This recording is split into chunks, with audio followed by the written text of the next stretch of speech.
Maar hierdie, soos jy kan sien, daar sê dit, according to European Union law, Sunday is a weekly rest day. Hierdie is 'n verklaring, soos jy kan sien daarbo, as ek net teruggaan daar, 'n skriftelike verklaring om te vra dat hulle die wet, die Sondagwet inbring in Europa.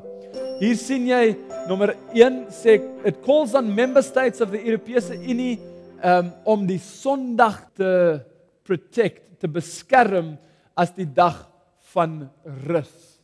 En dit is in die parlement in Europa, die Sondagwet kom. En die vervolging wat daarmee gepaard gegaan het, kom ook, my liewe broers en susters, dit kom nou weer terug. Die Here sê, as jy my liefhet, asseblief, bewaar my gebooie. Maar as jy hom liefhet, dan bewaar sy gebooie. Hy vra vir Sondag. Die Here vra vir Sabbat. Die een kyk ooste toe, die ander een kyk weste toe. Die een is 1 en 6, die ander een is 6 en 1. Die een is 'n omswaaiing van die ander ene. God roep sy mense, sy Israel, om uit te kom en hul af te sonder.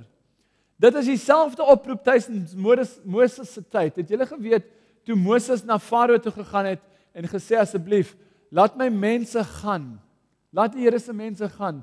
Het die Farao iets gesê, hy het gesê hierso onder, loop na julle werk toe. Verder het Farao gesê, kyk, die volk van die land is al reeds baie, en julle laat hulle ophou met hulle werk. Daai woord ophou beteken rus, en die woord, die Hebreëse woord daar is, Shabbat. Jy, Moses, is besig om die Shabbat hier in my koninkryk te probeer inbring. En toe sê die Here, kom my volk, kom ons gaan uit haar uit, my volk. En die rede hoekom Israel uitgekom het, was oor die Sabbat.